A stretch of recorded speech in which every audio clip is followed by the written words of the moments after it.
Bonjour à toutes et à tous. Aujourd'hui, on va déballer ensemble un aspect vraiment fascinant de la culture japonaise, cet art si particulier d'offrir des cadeaux. Un univers où les sentiments et les obligations sociales sont, soigneusement emballés. On peut légitimement se poser la question, mais pourquoi les Japonais semblent toujours offrir des cadeaux? C'est une interrogation qui revient souvent, et c'est justement ce qu'on va essayer de comprendre ensemble aujourd'hui. Allez, on plonge dans le vif du sujet.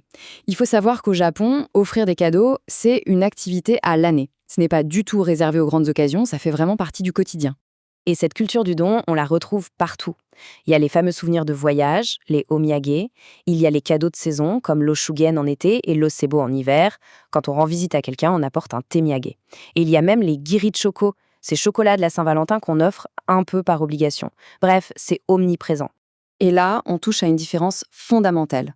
Dans beaucoup de cultures, disons occidentales, un cadeau est souvent lié à une célébration, un anniversaire par exemple.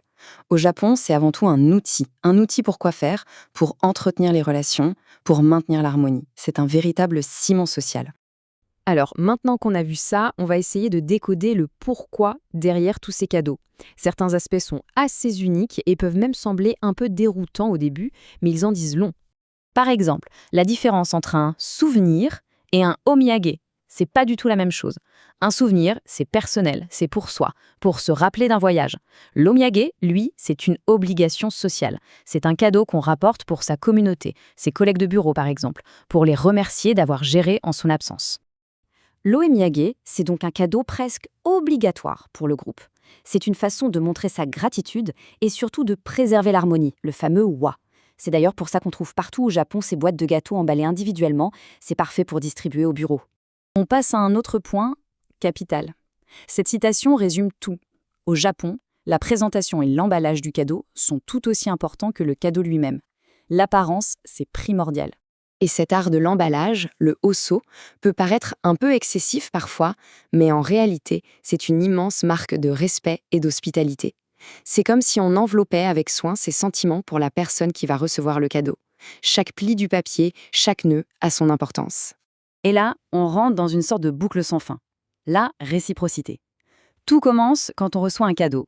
Ça crée un sentiment d'obligation sociale, le giri. Ce giri nous pousse à offrir un cadeau en retour, l'okashi. Et hop, la relation continue, elle est entretenue. C'est un mécanisme qui maintient les liens sociaux bien vivants. Parlons maintenant des mots. Les mots qui accompagnent le cadeau sont tout aussi importants. Il y a une phrase en particulier qui est très révélatrice de la culture japonaise, même si elle peut être déroutante. La voici, cette phrase célèbre « Tsumaranai mono desu ga ». Littéralement, ça veut dire « ce n'est qu'une chose insignifiante, mais… ». Alors là, la première réaction, c'est souvent l'incompréhension. Pourquoi est-ce qu'on m'offrirait un truc ennuyeux ou insignifiant? La question est tout à fait légitime. Et voilà la clé du mystère.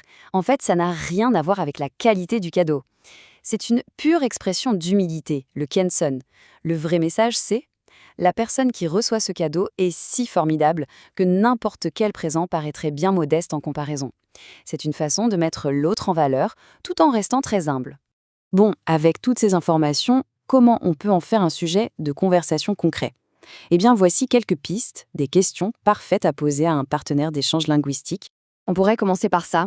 Est-ce qu'il existe une sorte de culture de l'ommiage au bureau dans son pays?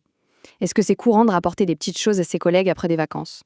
Une autre bonne question. Est-ce que dans son pays, il est nécessaire d'offrir un cadeau en retour ou est-ce qu'un cadeau est juste un cadeau, sans attente de réciprocité?